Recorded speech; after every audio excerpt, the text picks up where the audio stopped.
नमस्कार मित्रांनो, तुमच्यासाठी जबरदस्त जॉब वॅकन्सी घेऊन आलेलो आहे। जिल्हा परिषदमध्ये विविध पदांची भरती निघालेली आहे। पगार तुम्हाला या ठिकाणी 17,000 रुपये ते 60,000 रुपयाच्या दरम्यान पोस्ट वाईज दिला जाणार आहे। तुम्ही महिला असाल किंवा पुरुष असाल दोघे या ठिकाणी अर्ज करू शकता।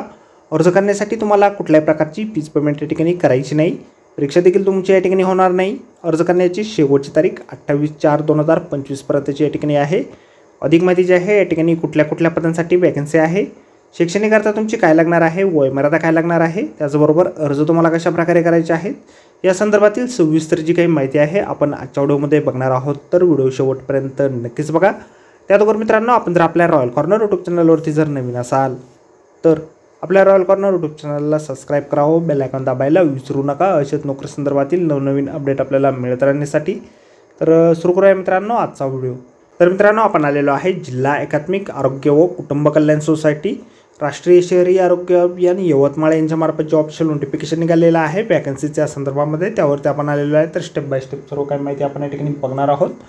तर या ठिकाणी सगळ्यात पहिलीची वॅकन्सी आहे मेडिकल ऑफिसर फुल टाईम या पदासाठी। एकूण एक वॅकन्सी या पदासाठी निघालेली आहे। SC कॅटेगरीमधून वॅकन्सी या ठिकाणी आहे। MBBS तुमच्या झालेले असेल आणि काउन्सिलचं रजिस्ट्रेशन प्रमाणपत्र तुमच्याकडे असेल तर 60,000 रुपये वेतन तुम्हाला दिलं जाईल। त्यानंतर मेडिकल ऑफिसर पार्ट टाईमसाठी एक वॅकन्सी ओपन कॅटेगरीमधून आहे। Gynaecologist, ophthalmologist, ENT physician, paediatrician, surgeon specialist, MMC काउन्सिलचं रजिस्ट्रेशन तुमचं असेल तर या ठिकाणी तुम्ही अर्ज करू शकता। 30,000 रुपये वेतन तुम्हाला दिलं जाईल। त्यानंतर स्टाफ नर्स या पदासाठी एकूण 4 वॅकन्सीज आहेत। त्यामध्ये महिलांसाठी 4 वॅकन्सी या ठिकाणी आहेत। ST साठी 1, OBC साठी 1, VJA साठी 1, ओपनसाठी 1 अशा वॅकन्सीज या ठिकाणी आहे। GNM तुमचं झालेलं असेल किंवा BSc नर्सिंग झालेलं असेल, महाराष्ट्र नर्सिंग काउन्सिल किंवा मान्यताप्राप्त जनरल नर्सिंग कोर्स पास तुम्ही असाल, 3.5 वर्षाचा कोर्स पास या ठिकाणी असणं आवश्यक आहे आणि रजिस्ट्रेशन देखील आवश्यक आहे। 20,000 रुपये वेतन तुम्हाला दिलं जाणार आहे। त्यानंतर पुढील वॅकन्सी या ठिकाणी आहे LHV या पदासाठी एक वॅकन्सी या ठिकाणी ST कॅटेगरीसाठी आहे। GNM तुमचं झालेलं असेल किंवा BSc नर्सिंग झालेलं असेल, महाराष्ट्र नर्सिंग काउन्सिलची रजिस्ट्रेशन तुमचं असेल तर या ठिकाणी तुम्ही अर्ज करू शकता। 20,000 रुपये वेतन तुम्हाला दिलं जाईल।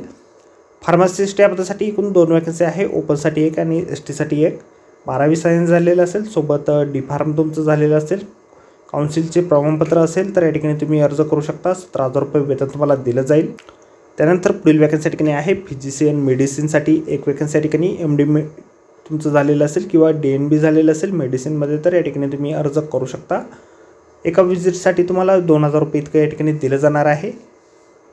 त्यानंतर गायनेकोलॉजिस्ट किंवा ऑप्ट्रिशियन या पदासाठी एक वॅकन्सी आहे। MD झालेलं असेल किंवा MS झालेलं असेल गायनेकोलॉजीमध्ये किंवा DGO झालेलं असेल, DNB झालेलं असेल तर या ठिकाणी तुम्ही अर्ज करू शकता।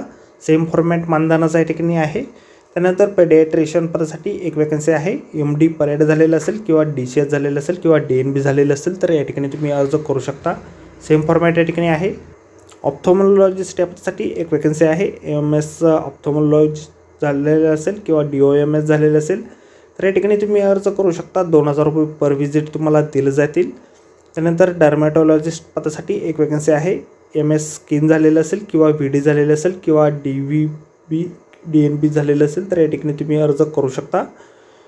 त्यानंतर सायकोलॉजिस्ट पदासाठी एक वॅकन्सी या ठिकाणी आहे। MD सायकाट्रिस्ट झालेलं असेल किंवा DPM झालेलं असेल किंवा DNB झालेलं असेल तर या ठिकाणी तुम्ही अर्ज करू शकता। ENT स्पेशलिस्ट पदासाठी एक वॅकन्सी आहे। MS ENT DORL किंवा DNB झालेलं असेल तर या ठिकाणी तुम्ही अर्ज करू शकता। पर विजिट तुम्हाला 2,000 रुपये दिलं जाईल। या ठिकाणी अर्ज जे आहेत 15/4/2025 पासून ते 28/4/2025 पर्यंत तुम्ही करू शकता। ऑफलाईन अर्ज करायचे आहेत। तालुका आरोग्य अधिकारी कार्यालय यवतमाळ या ठिकाणी अर्ज जे आहेत तुम्हाला करायचे आहेत। निवड जी आहे तुमची मेरिट लिस्टच्या माध्यमातून या ठिकाणी केली जाणार आहे। फीस पेमेंट जे आहे मागास प्रवर्गासाठी 100 रुपये आणि खुल्या प्रवर्गासाठी 150 रुपये या ठिकाणी असेल। डिमांड ड्राफ्टच्या माध्यमातून तुम्हाला फीस पेमेंट करायचं आहे। तालुका हेल्थ ऑफिसर यवतमाळ या नावाने तुम्हाला DD जो आहे या ठिकाणी काढायचा आहे। ॲप्लिकेशन फॉर्म जो आहे अशा प्रकारे आपल्याला जाहिरातीमध्येच दिलेला आहे। जाहिरातीची लिंक आपल्याला व्हिडिओच्या डिस्क्रिप्शनमध्ये दिलेली आहे। अर्ज करण्याच्या अगोदर संपूर्ण जाहिरात आपण एक वेळ व्यवस्थितपणे वाचा, त्यानंतरच या ठिकाणी अर्ज करा। तर भेटू मित्रांनो नोकरी संदर्भातील अशाच पुढच्या व्हिडिओमध्ये। धन्यवाद मित्रांनो।